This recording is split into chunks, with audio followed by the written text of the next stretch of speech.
As the Thunder have tied up the 2025 NBA Finals at 2 games apiece, as we welcome you to Game Time Live at the Finals, presented by State Farm, with the Hall of Famer Charles Barkley, 3-time WNBA champion Candace Parker, Hall of Famer Grant Hill. I'm Jared Greenberg. Many guests, including Shai Gilgeous-Alexander, right here live on set. We'll hear from the coaches and players. But let's start with your thoughts here. We all kind of agreed before the game the winner of this Game 4 would go on to win the title. What did you see that was different down the stretch, Charles, in the fourth quarter? Well, I thought the big winner tonight was Caruso. I thought he was the difference in the game. I know Shai's going to get a lot of love, and he deserves it. But we were wondering who was going to join the party. Candace gave her some blops. She said, Mathurin, I don't think he can play like that again. And he did not play like that again. McConnell didn't get all those steals.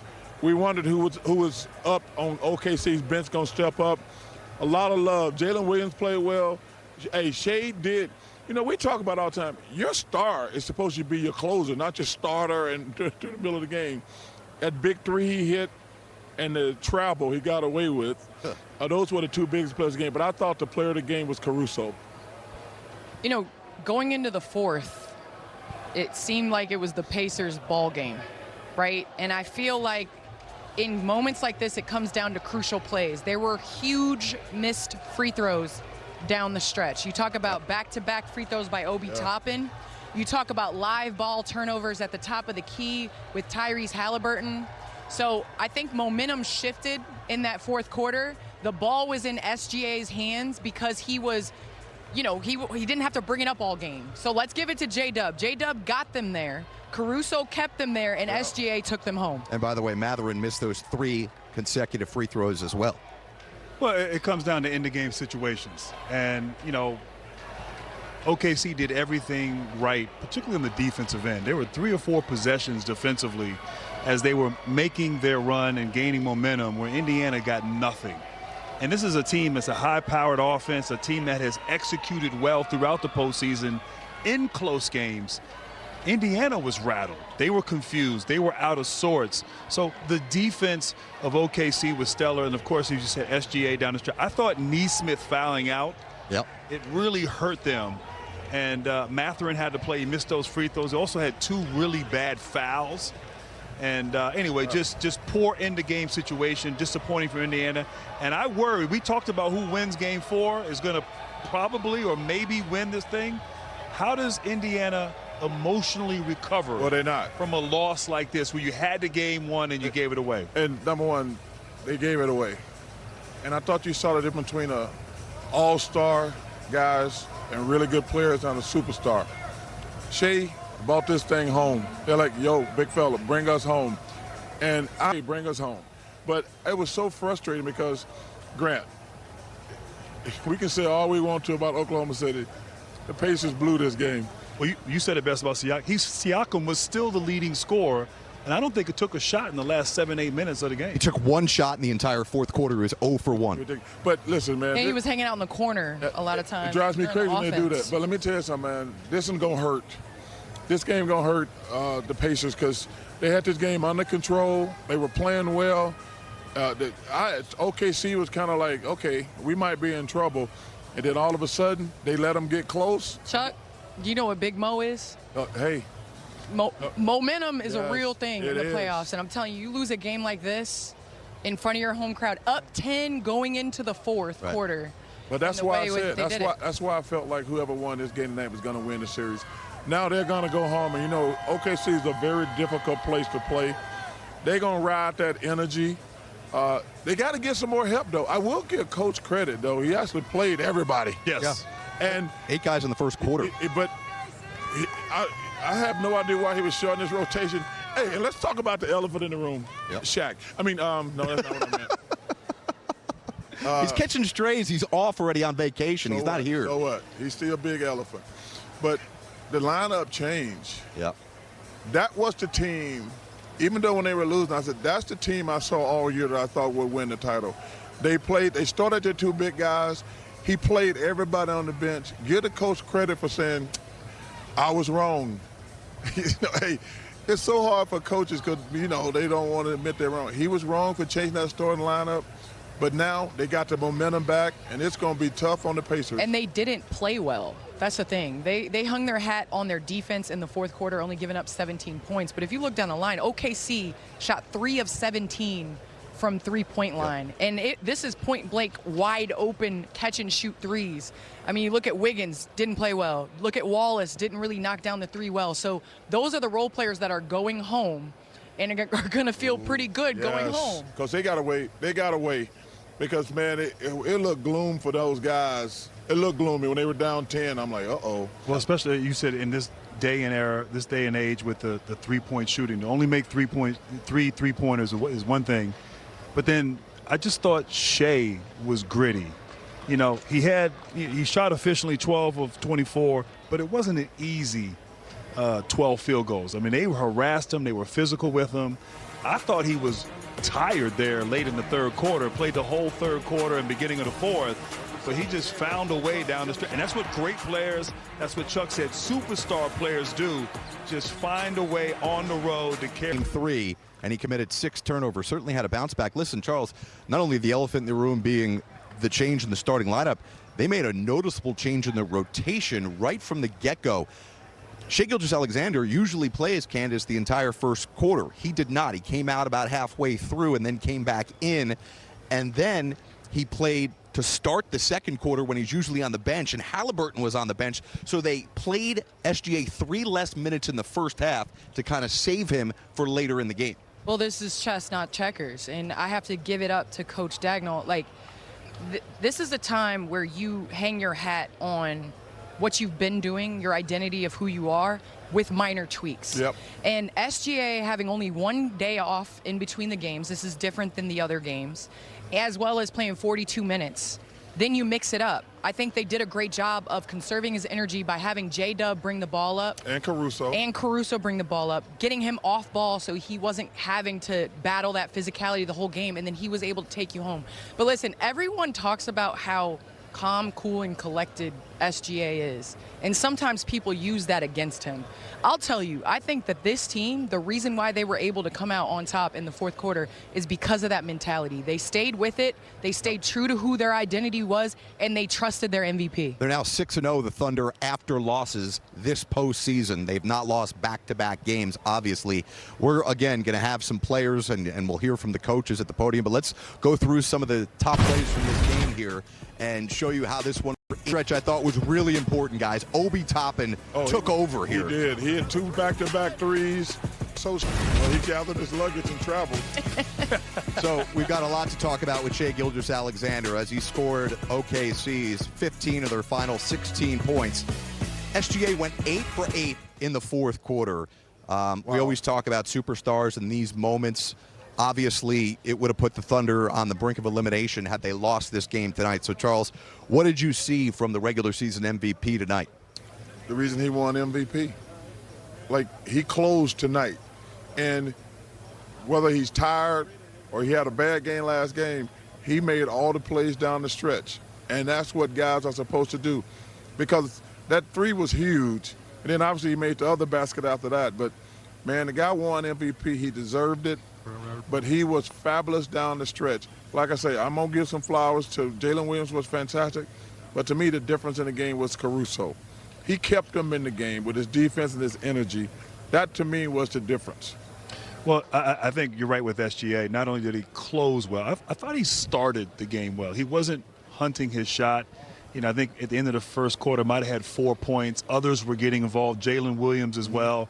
So being able to sort of read the game and save your best for the fourth quarter when your team needed it the most.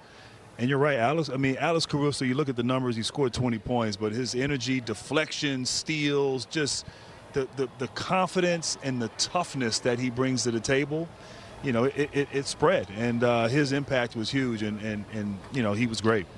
You know, I think in these situations, the margin for error is very small. You need those little plays. And I understand we're going to talk about SGA bringing him home, but let's give some love to Chet Holmgren. I mean, you look at him, a dominant 14 points, 15 rebounds, 4 offensive rebounds, and they were momentum killers. So his offensive rebound, the ball was off the glass. He went up, got it. So, like I said, 23 second chance points. The Thunder doing a good job of dominating the paint. They didn't knock down the three tonight, but they had 50 paint points to the Pacers 36. And Candace, I'm glad you brought up Holmgren, because not only did he do a great job on the offensive glass and make some big plays, I thought that last 3 or 4 minutes when they switched and now he's guarding smaller players, his perimeter defense, which I thought he struggled with most of the game, and maybe his ankle, I know he sprained it and rolled it a couple times, but his defense on those possessions, one-on-one with the smaller guards, not fouling, not allowing them to turn the corner, I thought that was an underrated point on his part that really sealed the deal. And he did it with a sprained ankle. Remember, he turned his ankle, too, those last few moments. He came back and played. And let's go ahead and get. I shouldn't say he sprained. He turned his ankle. Let's get a coach his credit, too. Like, you know what, guys? I screwed up. I was wrong. And that comes back to your point about points in the paint, offensive rebounds, because they were playing that small lineup. Chet is playing against a bigger guy, and he's maybe not getting there. And so those offensive rebounds, but that gives the coach a lot of credit, man. It's hard to admit you're wrong, and when he changed, because we talked about it last time we were on the air. I think you think they're going to change your lineup? I said, well, they should, but I don't know if they're going to, because coaches never want to admit they're wrong. I'm going to give the coaches flowers. You know what? Guys, I was wrong. Let's go back to the team we were. And also to pick it back on something Grant said last time we were here, you got to play them dudes, man. You got to play them dudes. Your advantage. And what was the final on the bench points? It was 36-27. Indiana still won the bench point battle. A lot closer. A lot closer. And they did, what the most interesting thing with Candace said, I don't even think they played well yet. Right. Well, they didn't shoot the ball well at all. Well, I'm saying this was the first time I saw the real OKC Thunder when they were playing 10 guys, 11 guys. They're playing athletic guys everywhere. Right. They're big. I mean, because, man, if you think about it, when they put them two big dudes out there with Jalen Williams and Shai, that's a big team. They should dominate on rebounding in the paint, but good job by Coach for admitting he was wrong. Again, we're anticipating Shai Gilgeous-Alexander joining us here. We'll go back inside the arena and hear from both head coaches. But, guys, this is, for the three of you at least, final show. Oh, it's three of us. Yeah, but a special game is three but of it's a special one for Chuck. Chuck, because this is your last show, we're going to keep you here. Here's your countdown clock. You're going to do a little extra homework with me tonight. We've got 2 hours, 44 minutes, and 44 seconds left. You're out of your damn mind. Chuck, come on. We're going to hang out. You can play a round of golf in 2 hours and 45. No, Jared, stop it. Don't be joking around right now. This is from the truck. It's the producer who's doing this, not me. You are staying on for 2 hours and 44 minutes. Your mic on? I've seen him throw better passes. I mean, maybe it was the spin at the end. Well, we're not doing the assist of his career. I mean, I'm just doing saying, the assist like, of the it's night. just the spin. I don't know if it was filthy, but yeah, I think it was like nice pass, but Jared, hey, y'all get off my boy. For the first time this postseason, the Pacers lose a game 4. Here's their head coach, Rick Carlisle. Questions for Coach? First question right here in the front on 2. Rick, you guys are up 103 to 99, about 3 minutes and change there. Only have 1 point the rest of the way. Just kind of what did you see from the offense that got stagnant? Yeah, we got stagnant. Their second shots were a big problem. When you're unable to rebound, it's hard to continue to play with pace and tempo. I haven't looked at the end of the game yet, so I don't have the blow-by-blow for you. But give them credit. They kept attacking, and their defense was great down the stretch. Fourth row on the left. Shakia Taylor, The Athletic. Rick, you all had 20 assists in the first 3 quarters, but only 1 in the fourth. What do you think caused that? A lot of the same stuff I was just talking about. An inability to come up with rebounds, an inability to get key stops was a part of it. And then, we just got too stagnant. The ball was not being advanced quickly enough. We weren't creating problems, and we were up against the clock a lot. So things got very difficult, but you got to give Oklahoma credit. I mean, they made it very difficult. Front left, Tim. Rick, from the very beginning of the series, you've talked about how it's an 18-day grind. How important is that mindset now that you know that it's at least going 6 and that you've prepared yourself for one that's going to go either pretty close to the end or to the ultimate end? I mean, it's it's the ultimate effort, endeavor, whatever you want to call it. I mean, it's long, it's arduous, but it's the greatest opportunity going. It's the greatest opportunity going, and it's really hard, and it's supposed to be hard. It's supposed to be hard, and this is where, we're gonna have to dig in and circle the wagons and come back stronger on Monday. This was it's a big disappointment, but there's 3 games left. Greg, front right. Rick, I know when you study film, you'll have a bit of answer this probably better, but SGA was kind of under wraps in the fourth quarter. He had, I think, 15 by himself. Did you see anything? Was he figuring something out? What did you see from your vantage point? Well, he got to the free throw line some. I don't think he had gotten to the free throw line at all in the first half. Fouls were an issue. Look, he's a great player. That's the other issue. He's terrific opportunities that we did cash in on, in the third quarter, and some late third quarter that we did not, that would have made it tougher on them going into the fourth quarter. But hey, you're up 7 at home. You got to dig in and find a way, and we were just we were unable to do it tonight. Standing in the back left. Hey, Coach, Open Court Basketball Germany. How much or how beautiful is that to see when we see the last game? Benedict is the one stepping up today, Obi Toppin, even though it's a loss, but to see that it doesn't matter, like there's always someone who's the next and comes up with the points you need. Yeah, we're put together really probably unlike any other team in the NBA in terms of our dependence on one another. And, you can look at the stats and, individual guys having big nights is a big part of success. But with us, the thing that works for us is balance. A lot of guys involved, a lot of guys passing it, a spirit that is evident, that is positive, and, regardless of whether things are going good or bad. And so, look, Obi did some terrific things tonight. Ben was great last game. Next game we're going to have more guys step forward. Last question up front. Rick, Thunder. We'll go back in and hear from Mark Daigneault in a moment. SGA going to be joining us here in just a couple of moments here with Charles Barkley, Grant Hill, Candace Parker. I'm Jared Greenberg. It's now a best of 3. First team to win the next 2 games is going to be a first-time champion.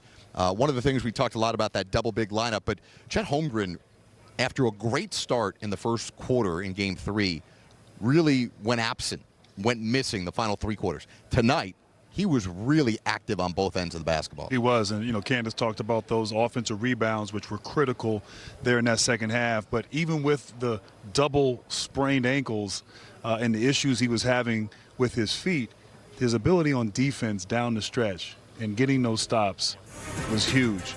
And they're trying to get the mismatch here. He's guarding Tyrese Halliburton, switching. They're going at him. And just his activity there, I thought movement. I'm not even sure what plays they were running. Like we say, when they get in trouble, I think they say, hey, we're getting the ball to Siakam. You look at all those plays down the stretch, Siakam's not at any of them. Well, it's interesting. I mean, one thing you absolutely cannot criticize is Indiana's clutch offense throughout the playoffs, right?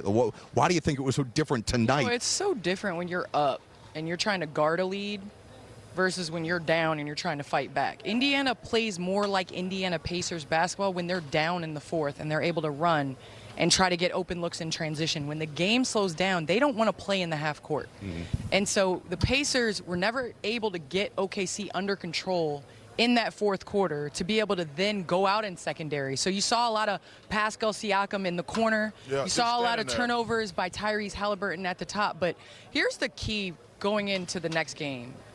It's really, you've tasted it. Like, the Pacers tasted what it could be to go up 3-1. Now, how are they going to respond is the question. Because now you're not talking about X's and O's. You're talking about trying to tell them that they can. And so I think the coaching staff for the Pacers have their work cut out for them to have them ready for Game 5 in the ability to beat OKC in a series, because like Chuck said, this came down to this game. We think that that's who's going to win the series, but a lot of it is your mindset going into the next game. Yeah, I think they're in trouble because when you have a team on the ropes, you got to finish them off. If you go up 3-1, you're in great shape. But now you go back. You know, Oklahoma City, number one, got a better team. They got a better team. Now they're back to their original starting lineup, which will be better next game. Then they realize, like, man, missed a lot of shots. We got to play. We got to play our bench more. We're back to the thing that got us to the NBA Finals. We're going to go back big. We can dominate them on the boards like we did, and they're going back to Oklahoma City. I think this series is a wrap. I thought tonight was a big deal for both teams. You know, you mentioned the Halliburton turnovers, Candace. He's a guy among the guys who had at least 400 assists in the NBA this year. It's a lot. He had the second fewest turnovers. Only Tyus Jones had fewer total turnovers this year. Against the Knicks in 6 games, Tyrese Halliburton only had 10 turnovers, 6 games total. He's had 17 turnovers against the Thunder so far in 4 games of this series. Let's go back inside to the podium and hear from Halliburton, whose team needs to bounce back now. Take first question right here in the front. Fifth seat in the middle. James Boyd, The Athletic. Ty, in the fourth quarter, only 1 assist, 20 assists with the first 3 quarters. Why do you think it got so stagnant late, and what did they do perhaps differently to affect the game so much? Yeah, we got to do a better job. I got to do a better job of keeping pace in the game. I thought I did a much better job of that last game, especially down the stretch, keeping pace, getting rebounds, and really pushing. I think we got to do a better job of when we do get stops, getting out and running. A lot of times in that fourth, we were fouling too much, taking the ball out, having to, kind of run something versus, just random basketball. So I got to do a better job there. Watch film, see where I can get better. But yeah, that's on me. I got to get us playing faster down the stretch, and I'll be better game 5. Tony up front. Tyrese, you're up 4 with just 3 minutes to go in the finals. Give that one away. How do you feel right now? How does that one sit with you? It's frustrating, of course. You want to win that game. Especially a game at home where, like you said, you have the lead late. But that's just not how the cookie crumbled today. And so take a shower, watch film, see where we can get better, and be ready to go for game 5. I feel like myself personally, I could be a lot better for us as a group, and we just got to get more stops down the stretch. 17-point fourth quarter. After the offensive success we had all game, I think is really shows we got to do a better job moving the ball, and I think that starts with me. So. We got to be ready to go game 5. Obviously going into a hostile environment, we got to be ready to play. And, for us to win, we're going to have to win 1 down there. So, we got to be ready to go. And, we got a couple days to sit on this, watch film, see where we can get better. And, I'm excited about the challenge. Jamal Collier from ESPN. The first 3 quarters, you guys, what did you like about the defensive effort that you guys had, especially on Shai? I think he didn't have an assist in the game. And then kind of what do you think also allowed him to get loose late in the fourth quarter? Yeah, I thought we did a great job of mixing things up. Drew obviously did a great job shepping his minutes. Double A, I think we're just trying to make it as tough as we can on him. We got to do a better job of not fouling. I think that's, where a lot of our mistakes came. But I thought we did a good job. But he still ends up with 35. He's a tough cover. So we just gotta collectively keep making it hard on him, keep rebounding and running. Well, the aforementioned tough cover, this man, Shai Gilgeous-Alexander, the reigning most valuable player in the NBA, joining us here after that incredible fourth quarter where Shai goes for 15 points, 8 of 8 from the free throw line. Let's start here. Congratulations on the win. Tie up the series at 2. But the beginning of the game, noticeable changes. Starting lineup changed, and your rotation minutes changed. How much of a conversation was those 2 things going into tonight? And how important was it to winning? Yeah, we trust Coach with all those things. He's done such a good job of keeping us flexible all year with the lineup changes, the minute changes. So in moments like these when we need to adjust, or he feels like we need to adjust, it's pretty seamless for us. And tonight was just an example of that. Obviously defensively down the stretch, you guys really rattled them. I mean, their offense, they've been so good in the game situations. The defense collectively being able to shut them down, clamp down. What was the mindset? What were you guys doing? Was it just sort of sticking to your principles that you've done throughout the season? Is it, 4 games in now, you know them a little bit better? Just the thought process collectively, defensively down the stretch. Talk a little bit about that. Yeah, it's all about like focus and intensity for us. Just like sticking to our principle. I think you hit it on the nose. When we are locked in, when we're playing together defensively, when we're physical, when we're into the ball, really just to our identity is when we see the best version of ourselves. Tonight we didn't have it as much as we liked, and that's why the game was in their control for the most of it. But if we want to win this series, we got to control that end of the floor for sure and do a better job throughout the whole game.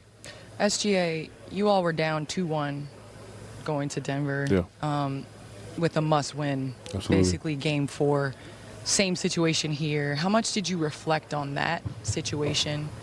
And what was the conversation like in the locker room? Because you guys always seem like no matter what, y'all stay calm, cool, and collected.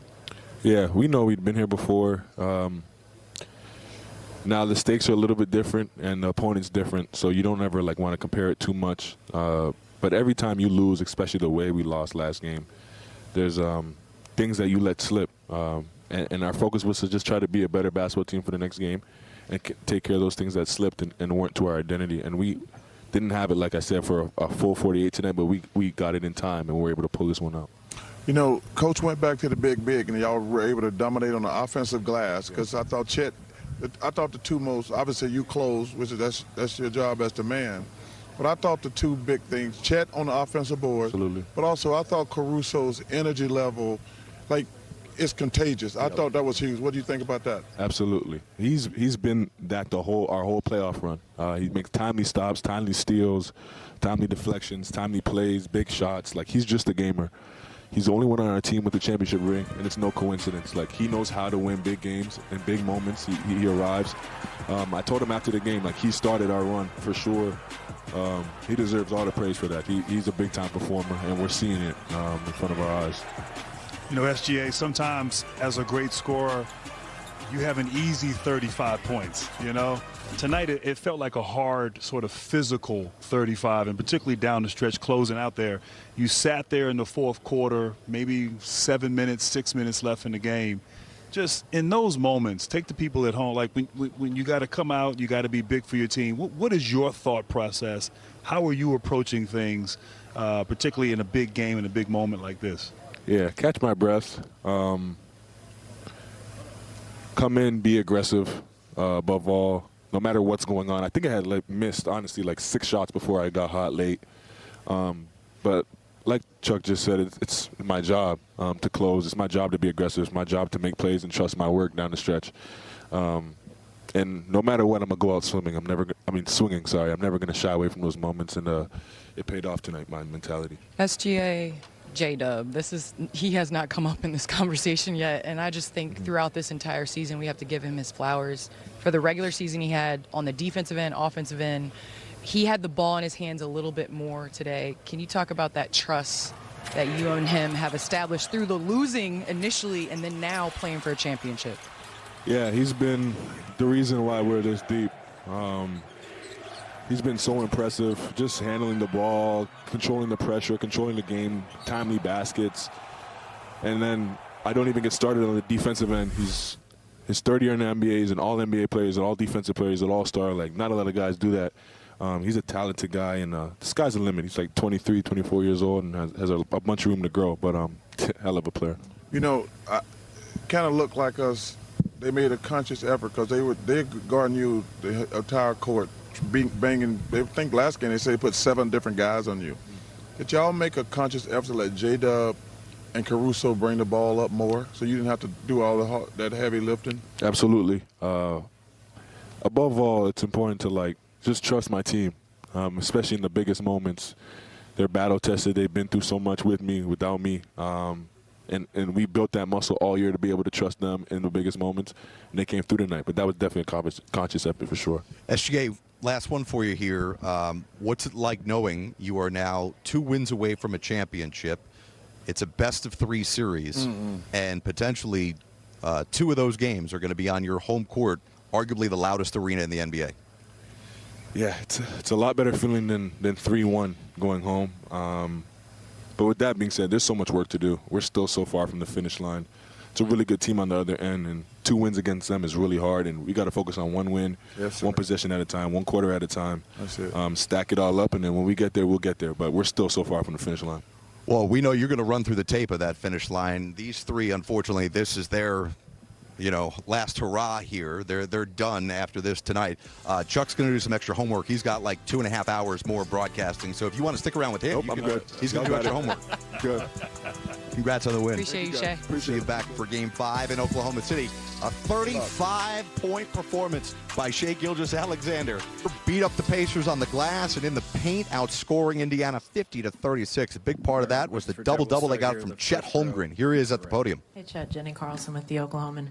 You guys found yourselves down 7 going into the 4th, and I mean, obviously you can still win at 3-1 down, but just talk us through the 4th, and then also could you also talk a little bit about your the switches that you found yourself on a lot of guards and did a great job in the 4th against those guys. We just got some big-time players that make big-time plays. I think Shai's shots were huge, and those are loud and obvious, and everybody sees them, but we had guys make plays that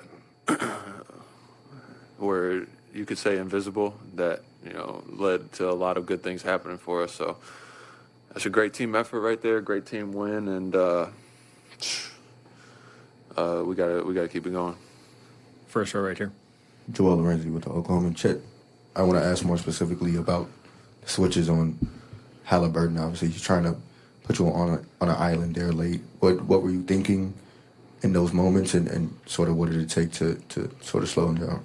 I mean, I'd just given up 2 drives right before that, so just trying to kind of learn from those and play him better in those instances. I feel like I got a good contest. He was still able to get it off, and he shoots a high arcing shot, so like the whole time it's in the air, you're just a lot's going through your mind. But I'm just glad we were able to get those stops and close out the game.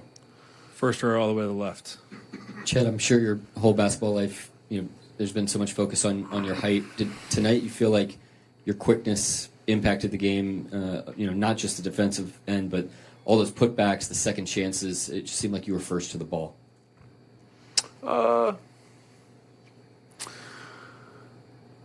feel like a little bit of it was just trying to have a intention of making winning plays, and those plays were kind of what it presented themselves. I found myself in situations where I had to try and get stops for us to win the game, and then also, try and, make winning plays for us no matter what they look like. And, if the ball bounces the other direction on some of those shots, we're not talking about that. So there's a little bit of that too, but,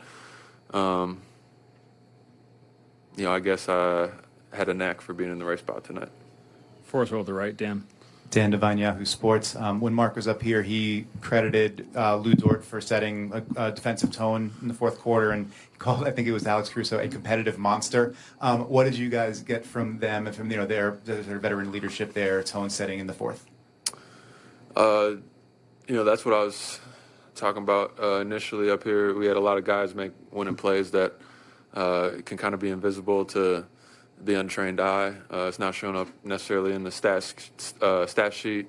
It's not like a highlight that's going to be played over and over. It's not one single instance, but Lou and all the other guys climbing up in the ball, and really playing some hard-nosed defense. Not only sets the tone for us and all the other guys guarding, but it also kind of sets the tone for the other team.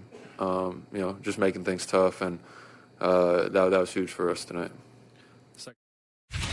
Clearly, the Thunder had the advantage inside tonight, but one of the really anomalies that we've seen from the Thunder that now seems to be more of a consistent pattern is not just the lack of three-point makes, as they had only 3 tonight, but the lack of attempts. This is a team that in the regular season took 39 threes a game.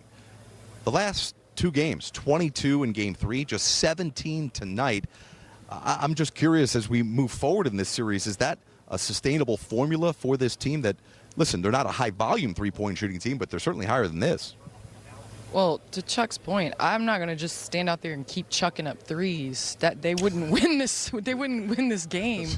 We've seen what happened with Houston Rockets when they continue to stick to their identity and not change. So I give OKC credit for them dominating the post. They did that with the two big lineup, but also, getting into the mid-range at times and not just settling outside for threes. So 3 of 17. Role players usually don't shoot well on the road.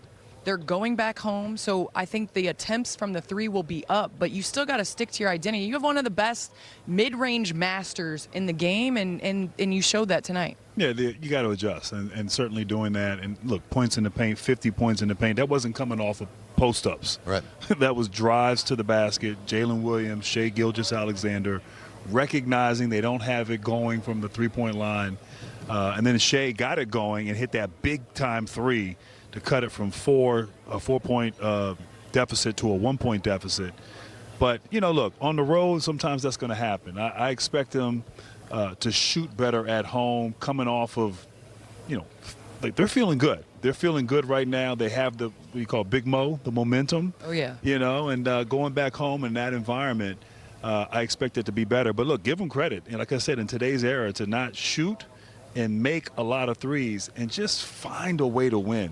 Yeah. Win ugly. That's the point I was getting ready to make. Yeah. Man, I don't give a damn about shooting threes. You got to win the game. Their 2 best players are probably the 2 best mid-range shooters in the NBA. They take the least amount of threes, probably the 2 great players in the NBA. But the notion that you got to worry about stats, man, you got to find a way to get it done at this stage. Whatever it takes to win. 1 game at a time. They got to win 2 games, but you can't look at it like that. You got to win. We got to win the next game. That's all they got to worry about, the next game. You can't look at the finish line yet. You like, guys, because they go home and screw around. They can come back here and lose in 6. So you can't worry about threes. I think they will shoot some more threes, because that lineup they had in the second quarter, they were playing at a much faster pace.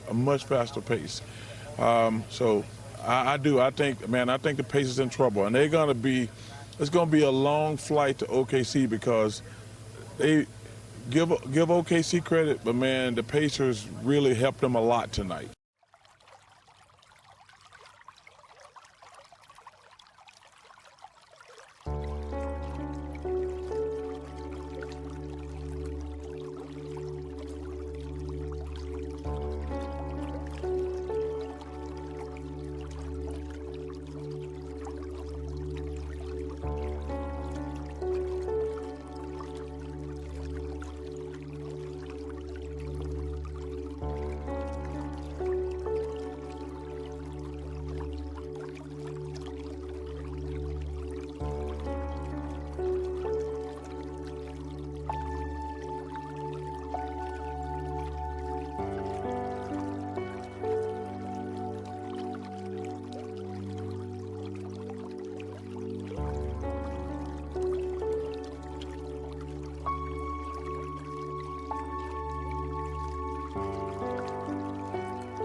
you.